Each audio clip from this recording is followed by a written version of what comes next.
नमस्कार, आप देख रहे हैं न्यूज़ 9 भारत और मैं हूं आपके साथ अशोक चौहान। देश और दुनिया की तमाम खबरों पर आइए डालते हैं एक नजर। वाराणसी में पुलिस आयुक्त कमिश्नरेट से गुहार लगाने के बाद भी बलात्कारी युवक विकास यादव खुलेआम घूम रहा है और पीड़िता को सामाजिक रूप से बदनाम करने के साथ ही उसे लगातार जान से मारने की धमकी दे रहा है। ऐसे में अंदाजा लगाया जा सकता है कि पुलिस कितनी तत्परता से किसी भी संगीन मामलों में पीड़ितों को न्याय दिला रही है। उपयुक्त आपबीती गंभीर बातें सोमवार को पीड़िता ने प्रेस वार्ता के दौरान मीडिया कर्मियों को बताई। उसने कहा कि यदि उसे अविलंब न्याय और आरोपियों को सजा नहीं मिली तो मजबूर होकर वह अपनी जान दे देगी, जिसकी सारी जिम्मेदारी शासन प्रशासन की होगी। बताते चले कि प्रधानमंत्री नरेंद्र मोदी के संसदीय क्षेत्र में बलात्कार, मारपीट, जान से मारने की धमकी मिलने की शिकार हुई पीड़िता युवती कई दिनों से पुलिस आयुक्त कार्यालय का बार बार चक्कर लगा रही है और प्रार्थना पत्र देकर के आरोपी बलात्कारी युवक विकास यादव पुत्र दिलीप यादव एवं अन्य आरोपियों को गिरफ्तार करने और उन्हें सलाखों के पीछे भेजने के साथ ही न्याय की गुहार लगा रही है। लेकिन पुलिस है कि अपने पुराने ढर्रे पर ही चल रही है और पीड़िता युवती दर दर भटकने को मजबूर बनी हुई है। गौरतलब है कि बीते दिनों पांडेपुर लालपुर थाना अंतर्गत दौलतपुर पहाड़िया निवासी एक पीड़ित युवती ने पुलिस आयुक्त से लिखित शिकायत की है कि उसके साथ मंगला गौरी मंदिर, भैरवनाथ चौखंबा क्षेत्र निवासी तथा कथित बलात्कारी युवक विकास यादव पुत्र दिलीप यादव बीते 11 वर्ष से लगातार बलात्कार करता आ रहा है। जब वो शादी करने के लिए अनुरोध करने लगी तो उसके मुंह पर तेजाब फेंकने और जान से मारने की धमकी देते हुए मारपीट कर भगा दिया। पीड़िता ने लिखित आरोप लगाया है कि बलात्कारी युवक कई बार उसका गर्भपात भी करवा चुका है और शादी करने की बात करने पर वह आग बबूला हो जाता है और उसे जान से मारने की धमकी दे रहा है। पीड़िता अपने अधिवक्ताओं श्याम मनोहर सिंह, रविंद्र प्रताप सिंह एवं अन्य के साथ पुलिस आयुक्त कमिश्नरेट के यहाँ प्रार्थना पत्र देकर गुहार भी लगा चुकी है, लेकिन कोई कार्रवाई नहीं होने से दुखी है। उसने यह भी आरोप लगाया कि तथाकथित बलात्कारी युवक विकास यादव खुद तो बलात्कार करता ही था, अपने दोस्तों के साथ भी पीड़िता को हमबिस्तर होने के लिए मजबूर करता था। इसका विरोध करने पर पीड़िता के साथ मारपीट, गाली गलौज और जान से मारने की धमकी देना आम बात हो चुकी है। पीड़िता ने पुलिस आयुक्त से गुहार लगाई है कि आरोपी युवक विकास यादव पुत्र दिलीप यादव से उसकी शादी करवाई जाए और उसकी जान माल की रक्षा की जाए। यदि शादी नहीं होती है तो आरोपी बलात्कारी युवक विकास यादव एवं उसके अन्य बलात्कारी साथियों को तत्काल गिरफ्तार कर सलाखों के पीछे भेजा जाए ताकि उसे न्याय मिल सके। पीड़िता ने यह भी कहा कि आरोपी विकास यादव काफी मनगढ़ प्रवृत्ति का है और सट्टेबाजी और जुआ खिलवाने का अवैध धंधा करता है। कहता है कि पुलिस विभाग को हर महीने मोटी रकम देता हूँ, कानून व्यवस्था को जेब में रखता हूँ, मेरा कुछ नहीं बिगाड़ सकता है, इसलिए मेरा साथ कोई कानूनी कार्यवाही भी नहीं होगी। जो कार्यवाही करने आएगा उसका अंजाम भी बहुत बुरा कर दूंगा। पीड़िता ने यह भी बताया कि उसका ननिहाल कोतवाली थाना क्षेत्र के पंचगंगा घाट में है। यहाँ रहते हुए और वर्ष 2011 में बुलानाला स्थित अग्रसेन पीजी कॉलेज में स्नातक की पढ़ाई कर रही थी। इसी दौरान ननिहाल के पड़ोस की युवक विकास यादव पुत्र दिलीप यादव के संपर्क में आ गई। बात बढ़ी तो शादी का झांसा देकर विकास यादव ने उससे बलपूर्वक शारीरिक संबंध बना लिया। बात गोपनीय रहे इसलिए विकास ने शादी करने की बात कही और लगातार 11 वर्षों से उसका बलात्कार करता रहा। पीड़िता के आरोप से संबंधित प्रकरण के बाबत जब तथाकथित बलात्कारी मारपीट के आरोपी विकास यादव से बातचीत कर उसका पक्ष जानने का प्रयास किया गया तो उसने पूरी घटना को ही सिरे से खारिज करते हुए उसे षड्यंत्र बताया। जबकि पीड़िता पत्रकार वार्ता के दौरान फूट फूट कर रोने लगी। उसे रोते हुए बताया कि उसके साथ विकास यादव पुत्र दिलीप यादव ने 11 वर्षों तक लगातार जबरन बलात्कार किया और कई बार उसका गर्भपात भी करवाया है। जब पीड़िता ने उस बलात्कारी आरोपी से शादी करने के लिए कहा तो पहले तो उसने पीड़िता को नाबालिग होने की बात कहकर टालता रहा और बाद में शादी करने से इनकार कर दिया। जब पीड़िता ने शादी करने के लिए अनुरोध किया और कहा कि अब उसे समाज कैसे स्वीकार करेगा, वह तो बर्बाद हो चुकी है, तो आरोपी विकास यादव ने पीड़िता को मुंह बंद कर सारी बातें भूल जाने का दबाव बनाया और धमकी दिया कि जिस दिन यह बात सार्वजनिक होगी तुम्हारी हत्या करवा दूंगा। पीड़िता काफी डरी सहमी हुई है। बावजूद इसके मनगढ़ आरोपी उसे बार बार बुलाकर उसके साथ खुद बलात्कार करता रहा और साथ ही अन्य लोगों के साथ भी हम बिस्तर कराता रहा।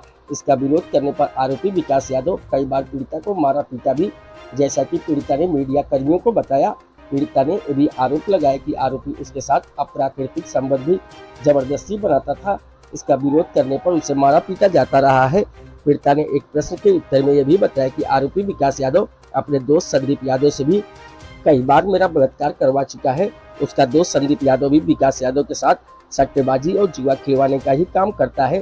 पीड़िता ने जो प्रार्थना पत्र पुलिस आयुक्त को दिया है उसमें स्पष्ट रूप में लिखा गया है कि विकास यादव ने उसके साथ कई दिनों तक बंधक बनाकर जबरिया बलात्कार किया और विरोध करने पर मारपीट करता रहा। इसी बीच पीड़िता कई बार गर्भवती हो गई तो विकास यादव उसे जबरन गाली गलौज एवं जान से मारने की धमकी देते हुए गर्भ निरोधक की दवा खिलाकर उसका गर्भपात भी करवाता रहा। इस दौरान जब पीड़िता शादी करने की बात करती तो विकास यादव कोई न कोई बहाना बनाकर उसे टाल देता रहा। प्रार्थना पत्र में कहा गया कि तथाकथित बलात्कारी विकास यादव पिछले 11 वर्षों से इसका शारीरिक एवं मानसिक शोषण करता चला आ रहा है। बताते चले कि पीड़िता पंचगंगा घाट स्थित ननियाल में रहकर पड़ती थी। वहीं से आरोपी युवक विकास यादव के चंगुल में फंस गई, तभी से वह उसका मानसिक शारीरिक शोषण एवं बलात्कार कर रहा है। इस संदर्भ में मामले में समझौता नहीं करने पर दिनांक 20/7/2023 को पीड़िता का दूर का रिश्तेदार थाना चेतगढ़ निवासी सुमित जायसवाल अपने आधा दर्जन सहयोगियों के साथ देर शाम आया और पीड़िता के घर में घुसकर उसके परिजनों के साथ मारपीट, गाली गलौज, तोड़फोड़, अश्लील हरकत, छेड़खानी एवं लूटपाट करने के साथ ही जान से मारने की धमकी भी दिया है। पूरे प्रकरण की प्राथमिकी लालपुर पांडेपुर थाने में दर्ज किया गया है। अब देखने वाली बात यह है कि महिला सुरक्षा सम्मान पर योगी सरकार कितनी जिम्मेदारी से काम करती है। क्या वाकई में बलात्कार, मारपीट और अन्य संगीन अपराध का आरोपी विकास यादव, संदीप यादव, सुमित जायसवाल समेत अन्य अज्ञात लोग वास्तव में बहुत पहुंच वाले हैं, या फिर योगी आदित्यनाथ की सरकार उन सभी के खिलाफ भी शीघ्र कोई उचित कार्यवाही करती है। न्यूज 9 भारत के लिए तौफीक खान की रिपोर्ट। अपराजिता, आपके साथ क्या हुआ है? क्यों इस तरीके से बात खटपट हो गई? जो आपकी जो दोस्ती थी काफ़ी सालों चलने के बाद इस तरीके की घटना इस तरीके की हुई कि सर ये बीच में हमारे मतलब कसम वसम दे के मतलब बहुत सालों तक हम लोग का अच्छा से अफेयर चला, बिल्कुल नो डाउट, कोई टेंशन नहीं थी। बीच में ये इवन मेरे अपोजिट भी ये शादी वादी का झांसा दे के 2-3 लड़कियों से अफेयर था। ये मुझे कभी पता नहीं चला कुछ भी, क्या कर रहे क्या नहीं कर रहे। बीच में इन्होंने शादी भी करने जब चढ़े तो हम घोड़ी जब ये चढ़ने जा रहे थे तो भी मुझे पता चला, तो भी मैं बारात लेके वहाँ पहुँचने वाली थी तो भी ये यही बोले थे कि मेरी माँ का एक बार इज्जत कर लो तो फिर हम तुमसे 6-6 महीने पे मुलाकात करेंगे। मेरी माँ की इज्जत की बात है इसलिए मैं ये शादी कर रहा हूँ, वरना प्यार तुमसे है। तो हमने इतना ही बोल के फिर मैंने बोला ठीक है कर लो। करने के बाद फिर ये इनकी बर्थडे पड़ी 2 दिन बाद मैंने इनको बर्थडे फ़ोन करने के लिए, विश करने के लिए फ़ोन किया तो इन्होंने सीधे बोल दिया कि मुझे घर में पिटवाओगी क्या, मेरी बीवी आ गई है। तो इस चीज़ों को मैंने बहुत दिन तक दिमाग में रखते हुए मैंने इनको फ़ोन कंटिन्यू करा, लेकिन ये फ़ोन वो वाला बंद कर दिया। पर इसके बाद मेरी इनसे मैं नानी के यहाँ गई, अपोजिट नानी का घर है मेरे, इनके घर के जस्ट अपोजिट। मैं नानी के यहाँ मिलने गई, नानी से मिलने गई तो ये मुझे कमेंट किए, कोई 1-2 कमेंट किए, तो हमेशा कमेंट करते थे और हमेशा ही बोलते थे। तो एक लगाव थी तो हमने कभी इतना बड़ा स्टेप ले लिया। उस दिन गाड़ी में यू टर्न करके गई, हमने कहा तुमने कुछ कमेंट किया है? तो बोला जो तुम सुनी। तो हमने कहा फिर से एक बार बताओ, तो क्या फिर नहीं बताया, ये आगे बढ़ गया। तो मैं फिर आगे गई, इसके बाद हमने कहा देखो अब कमेंट नहीं चलेगा क्योंकि मेरी भी एक अपनी ज़िंदगी है, तुम शादीशुदा हो गए हो तो, और तुमने शादी करने से पहले ये चीज़ बोला था तुम्हारी 6-6 महीना पे मुलाकात होगी, फिर भी तुम हमसे नहीं मुलाकात करते हो, यहाँ तक कि तुम हमको देख के इग्नोर कर जाते हो। तो इसने बोला नहीं तो कहा कर ले भी रे। अच्छा ये बताइए कि इतने साल चलने के बाद अचानक ऐसा क्यों मोड़ हो जाता है कि खटापन आ जाता है और फिर इस तरीके के आरोप लगने लगते हैं कि वो हमारे साथ इतने दिन संबंध बनाए और हमको छोड़ दिए? जी, छोड़ दिए का संबंध ये बना कि मतलब वो मुझसे सिर्फ रेगुलर टाइम पास करना चाहते थे, वो मुझे नहीं लाना चाहते थे बीच में। और अब इवन मेरे अपोजिट भी 3-4 लड़कियों से इनकी बातचीत थी, इन्होंने भी लव मैरिज किया है मेरे रहने के बावजूद भी। इतनी सारी चीज़ें जानते हुए आप मेरे को कुछ भी नहीं पता चलता था, बीच में सिर्फ इतना बात आ जाता था, मोहब्बत पे तुमको भरोसा नहीं है, मैं कभी कोई चीज़ों का इनका टेस्ट नहीं करती थी। अब क्या चाहते हैं? अब मैं इनको जेल के अंदर दिखना चाहती हूँ। क्या जेल ही विकल्प है कि और भी कुछ? बिल्कुल इनको सजा दिलाना है मुझे। एक सूत्रों से ये भी पता चला है कि हनी ट्रैक और चैन स्केचिंग की बात आ रही है, जिसमें आप जेल भी गई थी। जी सर, ये उसी थाने के अंतर्गत की मैटर है जिस थाने पे इनका ही चलता था। ये मुझे रूम दिलाए जब मैं 2011 में इनसे जुड़ी, तो 11 तक रेगुलर मैंने क्लास किया मेरे घर को लेके।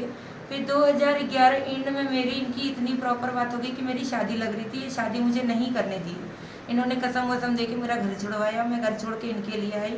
फिर ये मुझे एक यादव बस्ती में रूम दिलाए, जहाँ ये आते थे, कंटिन्यू आते थे, जिससे पूरे यादवों को एक बार इस पे एलिगेशन था मेरे को लेके कि नहीं आ सकते और आ सकते हैं, जैसे ये सारी बातें।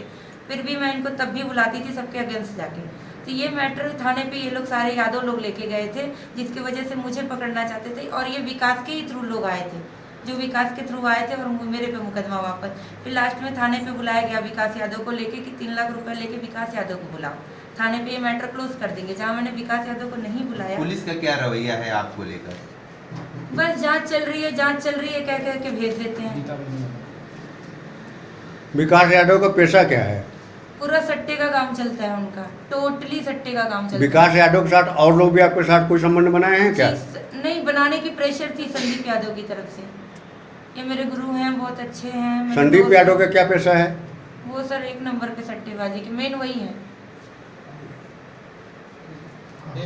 गीता रानी वाला पूछो जो गई थी क्या कही? गीता रानी वाली ही वही ममता रानी वाला ही उसी कुछ। एक मिनट पूछे रोल। हाँ। रोल। हाँ, पुलिस का क्या रवैया है अभी तक का? मैं पुलिस का रवैया, ममता रानी के यहाँ गई थी तो उन्होंने बोला कि अगर वो सुलह करना चाहता है तो किसी तरीके से करके खाली हो जाओ, वरना इसमें कहीं कुछ नहीं हो सकता। तो क्या आपको पुलिस के ऊपर भरोसा है? बिल्कुल नहीं सर, इसीलिए मैंने आप लोग को बुलाया, आप लोग के बीच में। आपको साथ जिस तरीके से न्यायालय पे हर लोग भरोसा करता है, न्यायालय मुख्यमंत्री आए दिन आते रहते हैं, उसका कुछ कहते हैं? सर कुछ नहीं, अभी तो ममता रानी के बीच में, इसी उपरांत बीच में हमारे 10-12 लोग घर में घुस के हमें, मम्मी पापा सबको इंजर्ड किए कि कंप्लेन वापस ले लो वरना बहुत हद तक जा सकते हैं। ऐसे ही विकास तेजाब फेंकने की प्रॉपर बात करता रहता है। आपको चोट भी आया है क्या उस दौरान कुछ मारपीट की घटना के समय? जी सर चोट भी आई है पूरी। कहाँ पे लगा हुआ आपको? पूरे हाथ पैर में भी है, चेहरे पे भी है। कितने लोग आए थे आपके घर में हमला करने के लिए? सर पूरा सीसीटीवी के साथ है, 12 लोग 14 लोग थे। तो क्या आपने FIR दर्ज कराया है इसके जी भी? सर इसके तो FIR FIR के बाबत में क्या कार्रवाई हो रही है? सर कार्रवाई हो रही है, तत्काल खोज रहे हैं उन लोगों को। अब तो सुलह का दबाव आने लगा है थाने से। क्या आपको धमकी भी दी जा रही है, जान से मारने की धमकी दी जा रही है? जी सर बोलते हैं कि अब 376 और इन सबसे जाने से अच्छा है कि हम 302 में जेल जाएंगे। तो आपके ऊपर जो हमला किया गया उन लोगों का क्या कहना था, क्यों आपके ऊपर हमला किए हैं? ये कंप्लेन वापस ले लो वरना तुमको दिक्कत क्रिएट। कौन